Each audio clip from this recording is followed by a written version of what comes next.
My dear friends in Christ, on this 21st Sunday in Ordinary Time, I would like to reflect on the theme Stewardship of the Keys. Stewardship of the Keys. A steward is a trusted caretaker or manager, someone giving responsibility and care of something valuable and important that belongs to another person and is expected to manage what is given to him or her faithfully and truthfully according to the owner's purpose. In one way or another, we are all stewards, you and I. At some point in our lives, God places something precious in our hands: our family, our child, our responsibility, our position of power and authority, a gift, wealth, an opportunity, even the trust and confidence of another person. These things are not given to us simply for us to enjoy ourselves, take control, or use them for selfish or personal gains. They are entrusted to us for us to protect them, nurture, and use them in the service of others, not least the poor, but also for the honor of God, the gracious benefactor. This, for me, is the heart of today's readings. In the first reading, we see a royal official, Shebna, who was entrusted with the care of the household of Judah, but he failed in his stewardship. Then he was replaced. Eliakim was chosen in his place and entrusted with the key of the house of David, and he succeeded. In the gospel, Peter is entrusted with the keys of the kingdom of heaven. Here, the keys are not mere symbols of ownership. They are symbols of trust, symbols of responsibility. They are placeholders for the things God has put in our care. Whatever God places in our hands ultimately belongs to God. Our responsibility is to use them faithfully for God's purpose, for the good of God's people, and for God's glory. Three things: for God's purpose, for the good of God's people, and for God's glory. Let's unpack this message a little. First, we have Shebna, our steward, who begins to behave like the owner. The first reading of today presents us with this figure, Shebna, a high senior official in the royal household during the reign of King Hezekiah. Isaiah calls him one who is over the household. That shows how important the office he holds. He occupied an important position, something like a palace administrator, or better still, the chief of staff. He had access, influence, and considerable authority. But he forgot the important thing about stewardship is service.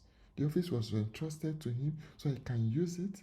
It did not belong to him. It was given to him on trust, and it can be taken from him anytime, any day. Here, Isaiah exposes what had gone wrong with this man. Jerusalem faced a serious national threat, yet Shebna was busy carving an impressive tomb for himself in a prominent place and surrounding himself with a status symbol or various status symbols. Imagine the nation is in crisis and somebody is buying a house in the Bahamas for personal gain with taxpayers' money, those kind of things. Doing unnecessary projects that do not benefit the people for his own personal perpetuation. That's the kind of contest. That's the kind of thing going on here. His problem was not simply that he had power and authority. His problem was what authority was doing to him. Power corrupts. Absolute power corrupts absolutely. You can see what authority is doing to people in public office. They become like gods. They forget themselves that they can go to bed and not wake up. Remember the rich man. This hoard of yours, to who shall it belong? The office that should have made him more responsible was making him act like a god. People become so clueless and start to feel invincible. When people exhibit this level of arrogance, I laugh. The position that should have been used for service was becoming a platform for self-promotion. This danger is still with us. A position can slowly become a throne for some people. A title become an identity for them. A gift can become a source of great pride. My dear friends, even ministry can become a means of self-promotion than promoting God's gospel. Public resources can become private resources in the hands of some people who are greedy and wicked. We can begin to use the people we are called to serve to advance ourselves and our own personal gains. Whenever the steward begins to behave like the owner, stewardship has already begun to fail. Then comes a frightening word from God. I will trust you from your office. I will remove you. I will dethrone you. I will disgrace you. That's the kind of thing going on. I will remove you. Shebna teaches us a truth that when we feel invincible, then something is coming. No one is indispensable. No steward. Position was there before Shebna got there, and will remain there after Shebna is gone. The earth is the Lord's and its fullness. He has prerogative and power to do whatever he likes. The family belongs to God. The ministry belongs to God. The office belongs to God. Even our talents and opportunities come from the Most High. What God entrusts, He expects us to steward faithfully. Second, Eliakim. Authority must become compassion. Then God says, I'll call my servant Eliakim. Notice who is acting throughout this passage. It's God. I will call him. I will clothe him. I will bind your sash on him. I will commit your authority to his hand. I will place on his shoulder the key of the house of David. God is the subject of these actions. Eliakim does not seize the office. He receives it. Ministry begins with vocation and trust, not entitlement. He understands this. And then comes perhaps the most touching description of leadership in the passage. He shall be a father to the inhabitants of Jerusalem and the house of Judah. God is calling for compassion. Authority without compassion easily becomes domination. Leadership without service becomes control. The person who carries God's key must also carry the heart of God. What do you think is the problem with people who have power and position today? Lack of compassion. I strongly believe that anyone who lacks compassion should never hold any public office, be secular or religious. Eliakim is given the key of the house of David upon his shoulder. When he opens, no one can shut. When he shuts, no one shall open. The key represents real authority, but also entrusted authority. He is also described as a peg in a sure place, someone on whom others can depend. Am I dependable? Are you dependable? This is what good stewardship should produce. Dependability. Your presence should make somebody safer. Your leadership should make somebody stronger. Your position should make somebody's burden lighter and not heavier. The true measure of authority is not how many people answer to you when you call, but how many people are better because God has placed this opportunity or power in your hand because you are in that position.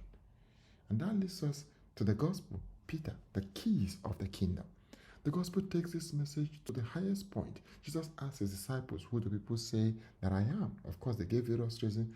Peter answers, you are the Christ, Christos, the Son of the living God. You are the anointed one. Then Jesus says, you are Peter, and on this rock I'll build my church. And immediately adds, I will give you the keys of the kingdom of heaven. The connection with the first reading is very profound. Eliakim receives the key of the kingdom of David. Peter receives the keys of the kingdom of God. Notice again, it is God giving. It is Christ giving. I will give you. Peter does not manufacture the keys. He does not seize them. Christ entrusts them to him. And even after giving Peter the keys, Jesus still says, I will build my church. It remains the church of Christ. He is the one building. Peter is the steward.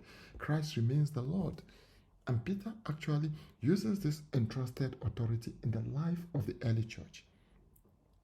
In Acts 1, for example, he takes the initiative in replacing Judas, who had betrayed Christ and died by suicide. At Pentecost, Peter stands with the 11 and publicly proclaims and interprets the gospel. In Acts 10, God uses Peter to open the door to Cornelius and indeed the Gentiles. What you open, no one can close. What you close, no one can open. At the Council of Jerusalem, Peter speaks decisively about what God has done among the Gentiles. Peter's authority is therefore not merely a title. He uses the key to lead, to teach, to discern, to open doors, to safeguard the faith and serve the growing household of God.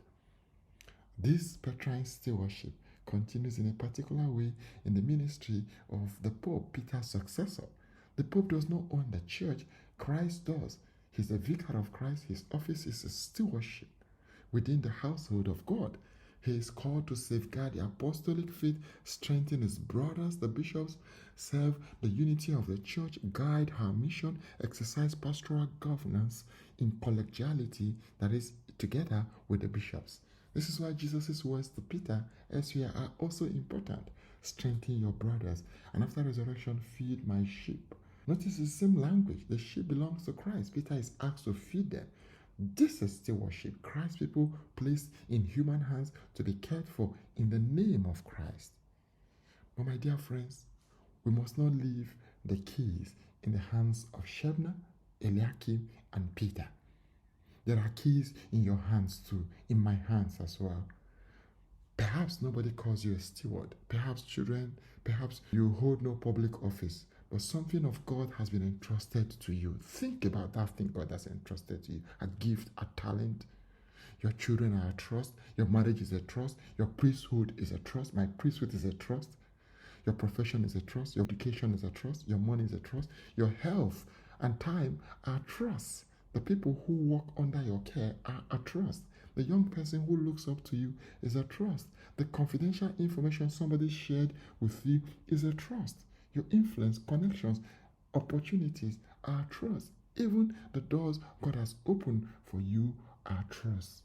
And the question is, how are you using the keys in your hand, the trust God has placed in your hand? Perhaps this Sunday gives us 5 keys to faithful stewardship we have to walk away with today. First, protect the sacred trust. Do not destroy through carelessness what God has placed in your hands, please.